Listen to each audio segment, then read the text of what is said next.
ቂያማ ምልክቶች አሏት። ነብዩ ሰለላሁ ዐለይሂ ወሰለም የተናገሩት አብዛኛው ተከስቷል።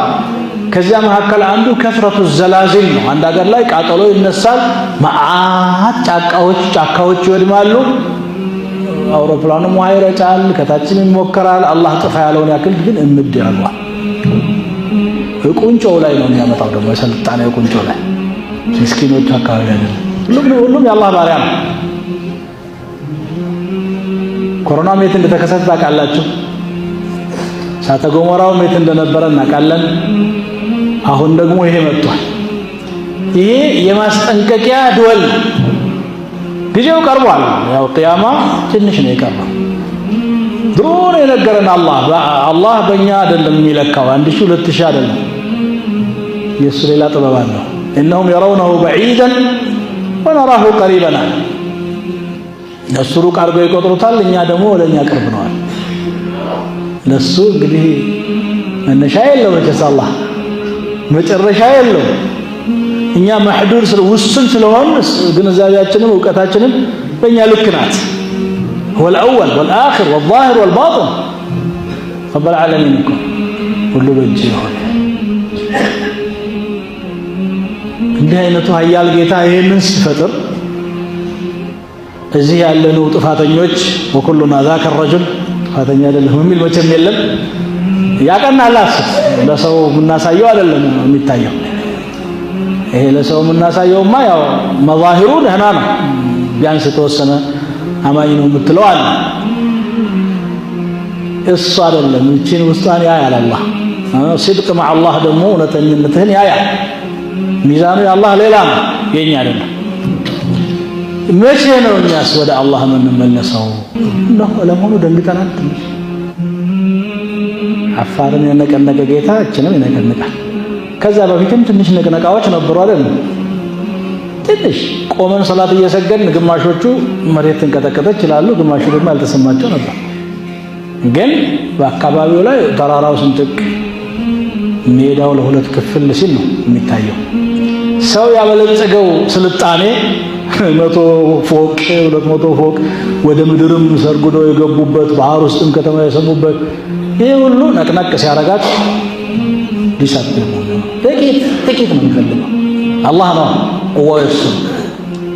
የሰው ቁዋ ብሎ ማቴሪያሎችን ማቀነጃጀት ነው። ከዚህ የዘለላል من القوي الله القوي يا أيها الناس أنتم الفقراء الله الذي خلقكم من ضعف ثم جعل من بعد ضعف قوة ألم نخلقكم من ماء مهين ما غرك بربك الكريم عفصوت السوء أدلة حجج براهين نقرنا القبائلنا لنج በዚህ ሰዓት የሚያስፈልገው ወደ አላህ መሸሽ ነው። ሰደቃ ማብዛት አይደለም። ጥላችሁ ትሄዳላችሁ፣ ጥፈኑ እንሄዳለን።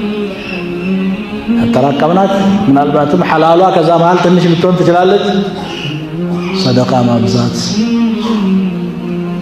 ተውበት ማድረግ፣ የተቆራረጥነው ወገናችን ጋር እርቅ መፍጠር፣ አፉ መባባል፣ ዱዓ ማብዛት ነው። አላህ ربنا ظلمنا أنفسنا وإن لم تغفر لنا وترحمنا لنكونن من الخاسرين ማለት ያስፈልጋል።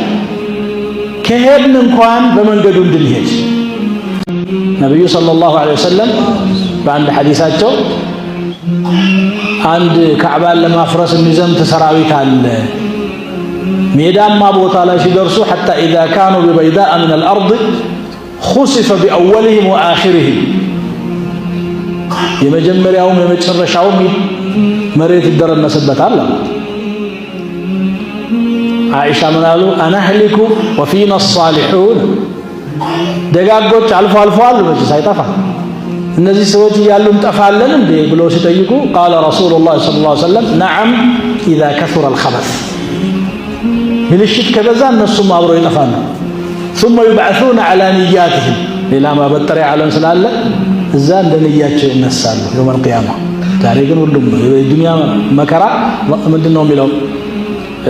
ወተቁ ፊትነተን ላ ቱሲበነ الذين ظلموا منكم خاصة በደለኞችን ብቻ መርጣ ማትነካ መከራ ተጠንቀቁ ይላል።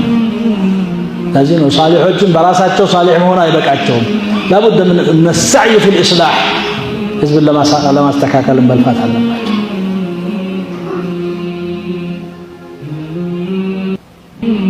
ይሄ ነው ስለዚህ ብንሄድ እንኳን ያው ለመሄድ የተከለከ ነው ምንም ብዙ ተስፋ የለም እንቀራለን ብሎ ምጓጓ ካለ يعيش في الوهم لما يهون ዓለም ነው የሚኖረው ጊዜ ገደብ ውስጥ ሁሉም ያጅ ነው በመከራም ይሁን በበሽታ አደጋም ይሁን በማንኛውም መንገድ تعددت الأسباب والموت واحد فمن لم يمت بالسيف مات بغيره ነገሩ ይሄ ግን ስንሄድ አካሄዳችንን ማሳመር አላህ ጋር እርቅ መፍጠር እዚሁም ዱንያ ላይ የሚወርደው በላ እንዲቀንስ እንዲዘገይ ብልሃቱ ተውበት ነው عباس بن عبد المطلب رضي الله عنه እንዳሉት ነው اللهم إنه لن ينزل بلاء إلا بذنب ولن يرفع إلا بتوبة مكرا بوንጀል እንጂ አይወርድም በተውበት እንጂ አይመለስም أنا من الملائكة كل الحيل فشلت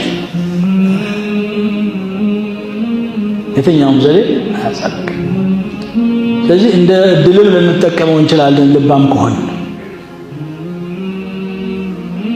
አሳየህን አስታወስከን አስገነዘብከን ከዚህም በላይ ማድረግ ትችላለህ ይቅር በለን ጌታችን